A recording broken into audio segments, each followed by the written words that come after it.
नमस्कार सेवक बांधवांनो, नागेश नगरचा प्रेमपूर्वक नमस्कार। आज आपण चर्चा करूया चौथा तत्व इच्छानुसार भोजन। आज या इच्छानुसार भोजन वरून कितीतरी सेवकांचं गैरसमज आहे। आजही मी मानतोय की 2004च्या काळामध्ये सेवक कमी होते, त्या काळात कमी शिकलेले होते, त्यावेळेस कम्युनिकेशनची म्हणजेच साधन नव्हती, त्या कारणास्तव कितीतरी सेवकांचा गोंधळ झालेला असेल। ज्यांच्याकडे पुस्तक पोहोचले नाही किंवा ज्यांना मार्गदर्शन योग्य मिळालं नाही, त्यांच्याकडून या इच्छानुसार भोजनवर त्यांनी अर्थ वेगळा काढला असेल। पण आजच्या या काळामध्ये सर्व सुशिक्षित लोक या ठिकाणी जुळलेले आहेत आणि कम्युनिकेशनचे साधन आहे आणि आपण एकमेकाला आपले विचार मांडू शकतो, एकमेकाला आपले विचार पाठवू शकतो, एकमेकाला आपण सांगू शकतो आणि ऐकवू शकतो। इतक्या साधन आता सोयी उपलब्ध झालेल्या आहेत। तर बांधवांनो, चौथा तत्व इच्छानुसार भोजन। आज आपल्याला बाबांनी 4 तत्व दिलेले आहेत। भगवत प्राप्तीकरिता निष्काम कर्मयोग साधण्याकरिता बाबांनी 4 तत्व दिलेले आहेत। त्यापैकी पहिला तत्व परमात्मा एक, दुसरा तत्व मर्यादा भगवत नाम पर, तिसरा तत्व दुःखदारी दूर करते उद्धार आणि चौथा तत्व इच्छानुसार भोजन।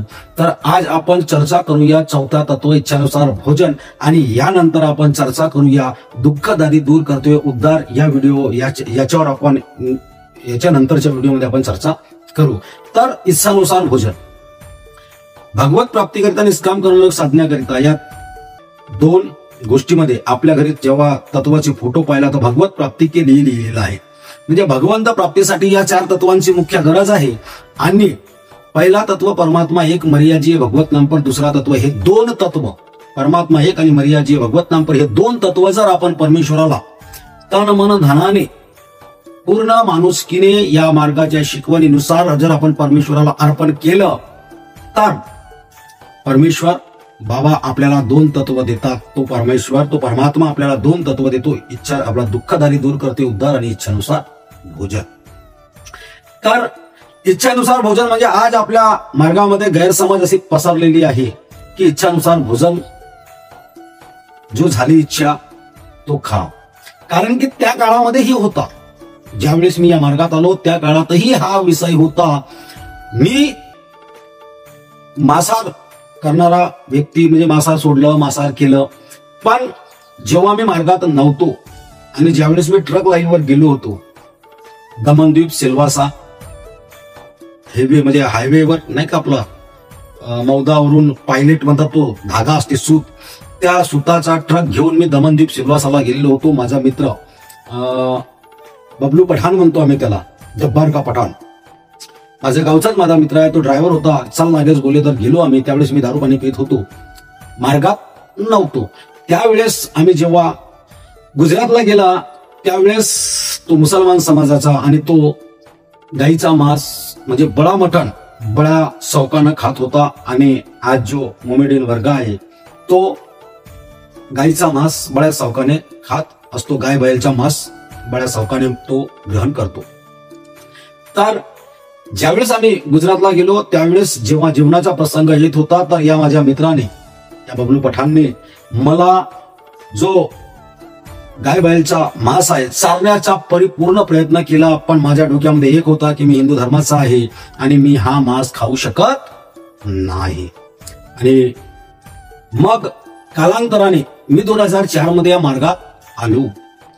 जेव्हा मी या 2004 मध्ये या मार्गात आलो तेव्हा मी कोणत्या रोगासाठी मार्गात आलो होतो? टीबीच्या बिमारीसाठी। आणि त्यावेळेस एक चर्चा होती की मोठा मटण म्हणजे गाय बैलाचा मटण टीबीच्या रोगवाल्याने खाल्लं तर टीबी वाल्याला आराम होती, ही एक चर्चा होती। तर मी मार्गात आलो। मार्गात आल्याच्या नंतर त्या ठिकाणी लिहिलेला होता इच्छानुसार भोजन। आणि इच्छानुसार भोजन म्हणजे मी त्याचा अर्थ चुकीचा काढला। इच्छानुसार भोजन म्हणजे जेवण होते आणि म्हणून मी या मार्गात आल्यावर गाय बैलचा मांस खाल्लं। हा प्रकार माझा 6 महिने किंवा 1 वर्ष हा माझा प्रकार असेल माझ्याकडून झाला।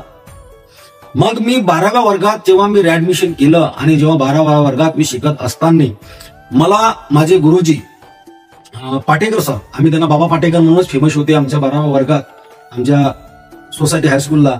तर बाबा पाटेकर सरांनी त्या ठिकाणी इतिहास शिकवत असताना 1857चा मंगल पांडेचा उठाव या प्रकरणाबद्दल माहिती दिली. आणि त्या प्रकरणात त्यांनी सांगितलं की 1857ला जो मंगल पांडेने उठाव केला तर तो उठाव कशासाठी झालता की ते जे कारतूस होते ते तोंडाने असे सील फोडावा लागत होता आणि ते त्या जनावराच्या कातडीने होत होते. तर त्या जनावराच्या चरबीने किंवा कातडीने ते जो गोल्ले ते सील बनतात ते जनावराच्या कातडीने बनत होते. तर त्या ठिकाणी गाय, बैल आणि सुवर यांच्या त्या कातडीने ते त्याचं काय म्हणतात त्याला, ते आवरण का काय म्हणतात नाही का, कापड म्हणा, ते सील बनत होती. तर त्यावेळेस मंगल पांडेंनी त्या गोष्टीचा विरोध केला. तर मंगल पांडेला त्या काळातील मोमेडियन जो सैनिक होते, जो मुसलमान सैनिक होते, त्यांनी सुद्धा त्या उठावामध्ये भाग घेतला. कशासाठी, तर गाय ही हिंदूसाठी पवित्र आणि डुक्कर म्हणजे सुवर ही मुसलमानासाठी अपवित्र. गाय ही हिंदूसाठी पवित्र आणि डुक्कर ही मुसलमानासाठी अपवित्र, आणि या दोन गोष्टीसाठी त्यांनी एकत्र उठाव केला.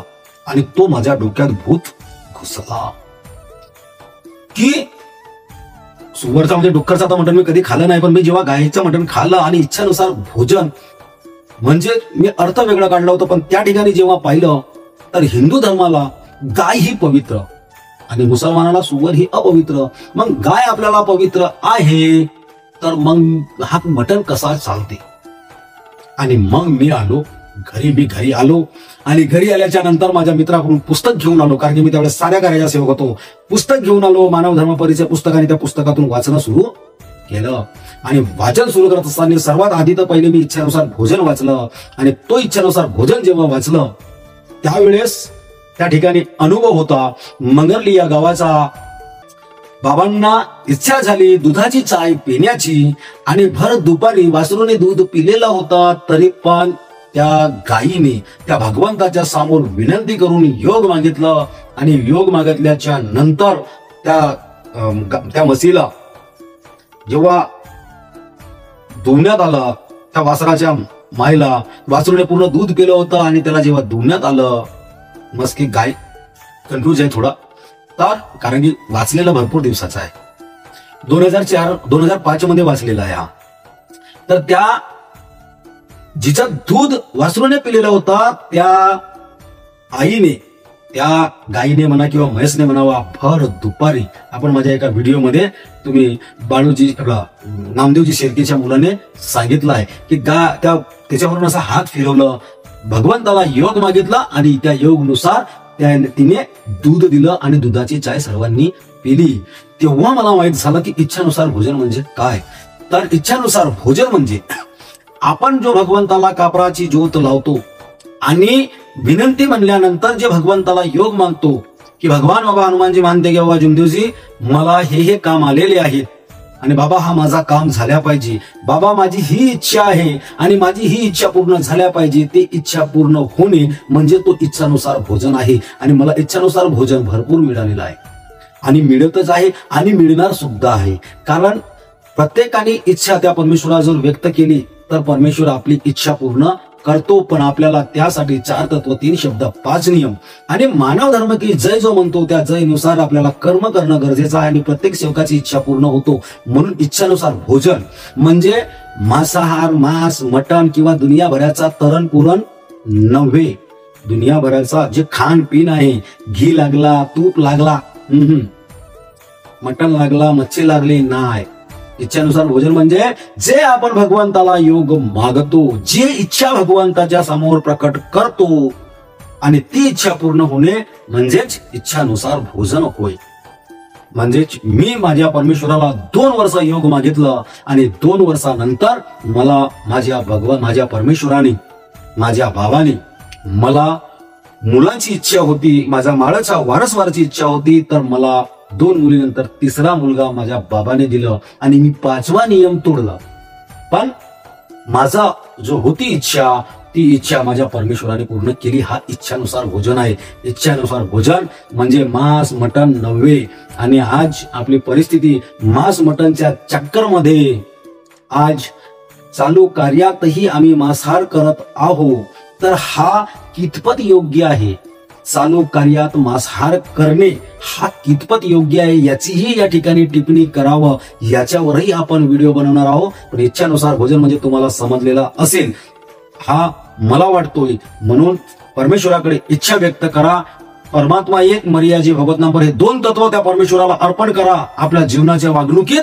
आणि दोन तत्व तुम्ही स्वतः घेऊन, म्हणजे परमेश्वर तुम्हाला दोन तत्व देईल, दुःखदारी दूर करते उद्धार आणि इच्छानुसार भोजन. इच्छानुसार भोजन म्हणजेच आम्ही त्या भगवंताला मागितलेला योग आणि त्या योगाची पूर्तता, त्या इच्छेची पूर्तता होणे, जी इच्छा व्यक्त केली आणि ती इच्छा पूर्ण होणे म्हणजेच इच्छानुसार भोजन होय. आपल्याला सर्वांना समजलंच. आणि आवडला असेल तर व्हिडिओला लाईक करा, कमेंट करा, शेअर करा आणि या चॅनलला सबस्क्राईब करा. इतकाच बोलतो. सर्वांना माझ्या प्रेमपूर्वक नमस्कार.